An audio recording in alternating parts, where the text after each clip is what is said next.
Hey, Cowboys Nation! Welcome back to the channel. Today, we've got an interesting and somewhat controversial update on a new move from the front office. The Cowboys are always looking to build a team that can bring home wins, and they made another attempt to improve by bringing in some fresh talent. But was this trade worth it? Let's dive into the details, but first, hit that like button, subscribe if you haven't already, and let's keep this Cowboys community strong. Now, let's get into it. Earlier this week, the Dallas Cowboys shook things up by trading for second-year wide receiver Jonathan Mingo from the Carolina Panthers. In exchange, they gave up a 2025 fourth-round draft pick, sparking mixed reactions among fans and analysts. Some believe Mingo could be the spark the Cowboys need, while others are scratching their heads over the price paid for a player with relatively low production. Mingo, standing tall at 6'2" and weighing 220 pounds, has the size and physicality the Cowboys crave for their offense. He's got impressive NFL combine numbers, running a 4.46 40-yard dash with a 39.5-inch vertical leap and a broad jump of 10 feet, 9 inches. His athletic ability drew attention when he was drafted 39th overall by the Panthers in 2023, and now the Cowboys are hoping his raw talent can translate into big plays for Dallas. Of course, no Cowboys move comes without scrutiny. Fans and analysts are debating whether giving up a fourth-round pick was a fair price for Mingo, especially considering the lack of significant production he's shown. Mingo has 539 receiving yards across 19 games with 0 touchdowns, far from the game-changing numbers some had hoped for when he was compared to San Francisco's Deebo Samuel due to his physical style of play. And with big-name players like Deontay Johnson and DeAndre Hopkins going for lower picks, fans wonder if Jerry Jones made the right call. But let's look at the bright side. Mingo is still on a rookie contract, meaning the Cowboys have 2 more seasons with him under budget. This move could be less about immediate returns and more about the long-term vision the front office has for Dallas. Jonathan Mingo brings youth, athleticism, and a chance to develop in a more structured system, where he could be groomed alongside talented wide receivers like CeeDee Lamb. Mingo's journey to the Cowboys started at Ole Miss, where he displayed glimpses of his potential with 861 receiving yards and 5 touchdowns in his senior season. The Panthers took a chance on him with their second-round pick, hoping he'd bring a dynamic edge to their offense. However, Carolina's struggles, especially at quarterback, limited Mingo's chances to shine. After being traded to the Cowboys, Mingo has a new start in Dallas, where he'll work under the guidance of wide receivers coach Robert Prince, who has played a significant role in developing CeeDee Lamb. This move could be just what Mingo needs to flourish. The Cowboys believe that his size and skill set can bring an added element to their offense, one that's been struggling to maintain consistency. Imagine pairing Mingo's physicality with CeeDee Lamb's agility and playmaking. Dallas could soon have a versatile receiving core ready to challenge defenses on every down.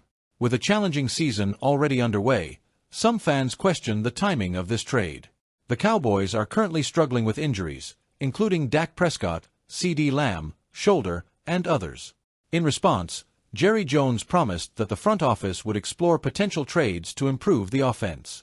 Hours later, the news broke about the trade for Mingo, signaling that the Cowboys are taking an active approach to address the gaps in their roster, even if it's a risky move.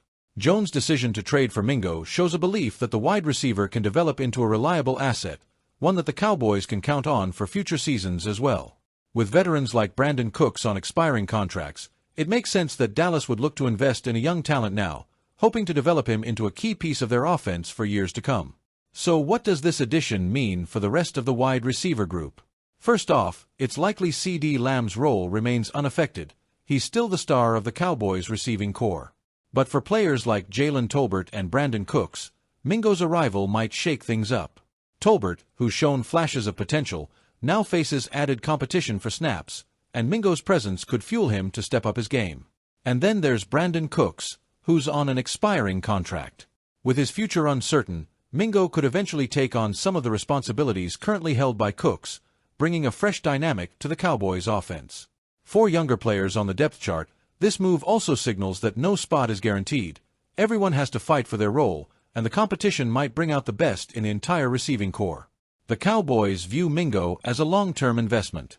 This move aligns with Dallas' strategy of balancing big-name stars with young talent on affordable contracts, especially as they prepare for contract extensions with players like Micah Parsons.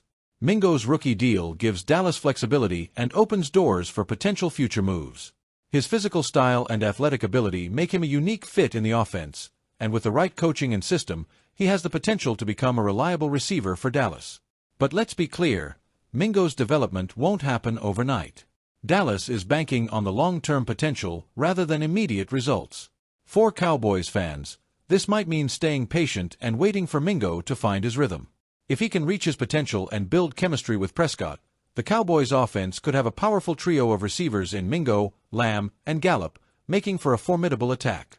The recent weeks have made it clear that depth is a major issue for the Cowboys. We're heading into each game missing key players. Dak Prescott, our star QB, suffered a hamstring injury against the Falcons. He's left a big gap in the offense, and now it's up to backup QB Cooper Rush to steer the ship while Dak recovers. And Dak's injury isn't our only hurdle. Micah Parsons, Darren Bland, DeMarcus Lawrence, and Brandon Cooks have also missed time, among others. Right now, we're missing Micah's fire on defense, and without our full lineup, it's been difficult for the Cowboys to keep up. But can we really point all the fingers at injuries? Or does this season's troubles point to a bigger issue with the team's roster management? By the trade deadline, the Cowboys had made only one notable move, acquiring wide receiver Jonathan Mingo from the Carolina Panthers. Mingo has impressive physical stats, standing 6 feet 2 inches and weighing 220 pounds, with a solid rookie contract still in place. However, he's only had 12 catches for 121 yards so far this season, which leaves many of us wondering if the fourth-round draft pick Dallas gave up was worth it. Mingo isn't the only one. In fact, he's one of only 7 new additions to this year's roster from either free agency or trades, with only 2 on the offensive side of the ball, Mingo and Ezekiel Elliott, who returned but has had limited impact. This lack of aggressive acquisition has left Dallas without the roster depth it needs, especially given the physical toll of an NFL season. Linval Joseph and Carlos Watkins were added late as defensive tackles, but their late start in Dallas and relatively low impact have left gaps in the defense. Eric Kendricks has been solid as a linebacker under our new defensive coordinator, Mike Zimmer, but fellow LB Nick Vigil has barely seen the field, playing a handful of snaps over 3 games. Carl Lawson made some noise with a sack against the Falcons, but for a defense struggling to create turnovers, one player can't carry it all. When you consider all this, the picture becomes clearer. Our Cowboys entered the season with limited reinforcements. We missed key opportunities to improve, especially on defense, which is something fans have been clamoring for since last season. Dallas has often been a team that relies on drafting and developing talent rather than signing big-name free agents. And while the draft has brought us incredible players like Micah Parsons and CeeDee Lamb, we've also missed out on experienced veterans who could make an immediate impact. Look at other teams around the league. The most successful ones bring in seasoned players to complement their young talent. Let's take a look at how this has affected the offense. The running back room has taken a step back without strong depth behind Tony Pollard. Rookie Tyler Guyton has struggled on the offensive line, which has only highlighted the absence of Tyron Smith. And with Brandon Cooks out, we're putting even more pressure on CeeDee Lamb to carry the receiving core. This draft-first mentality only works if you're hitting on all your draft picks, and we're seeing that some of our recent ones, like Motzie Smith, haven't yet lived up to their potential. The lack of key veteran presence in critical areas has left this team with fewer options to adapt to injuries and underperformance. A lot of you were probably scratching your heads when we waited until the offseason to sign Dak to his new contract, a move that ultimately drove up his price. This decision, coupled with the injuries and unproductive free agent signings, left Dallas with limited flexibility this season. Our front office seems to believe that once you pay a franchise QB like Dak, you can get by with less depth, but that strategy is proving costly. Even before his injury, Dak's performance had been a bit of a roller coaster. Over 8 games, he's thrown 11 touchdowns but also 8 interceptions, putting him on pace to exceed his career high for interceptions in a season. While he's had moments of brilliance, Dak has been forced to take more risks without a strong supporting cast, and it's hurt us in critical games. When Mike McCarthy took over, the hope was that his offensive scheme would help push the Cowboys back into serious playoff contention. Last year, we saw glimpses of that. But this season, the offense has struggled to find consistency. The departure of Kellen Moore as offensive coordinator, along with the transition to Zimmer's defense, has led to growing pains. As the head coach, McCarthy is responsible for the overall direction of this team. However, without adequate tools, even the best coaches will struggle to get results. And that's the position McCarthy and Zimmer find themselves in right now, A few experienced players might make all the difference, but they're just not there. Cowboys fans know better than anyone how Jerry Jones operates. He'll likely remind us of every move he's made this season and try to paint it as progress, but the numbers don't lie. We're seeing our first 3-game losing streak since 2020, and unless something major changes, this season's going to feel like one missed opportunity after another. So where do we go from here? For now, it's about playing out the season with the players we have and maybe giving some young guys more time on the field to see what they can do. As the injuries heal and key players return, we'll get a clearer view of how much talent this team actually has and if it's worth banking on for 2025. So, Cowboys Nation, we want to know, what do you think of this move? Do you see Jonathan Mingo as a strong addition to our offense, or do you think the Cowboys should have gone after a more experienced player? There's no doubt this trade has stirred up some debate, and we're excited to see where it leads.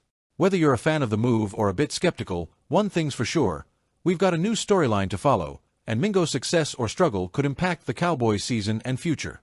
Drop your thoughts in the comments below, and let's get the conversation going. Don't forget to like the video if you enjoyed this breakdown, subscribe for more exclusive Cowboys content, and hit that notification bell so you never miss an update. Thanks for watching, Cowboys Nation, and as always, let's go get that win.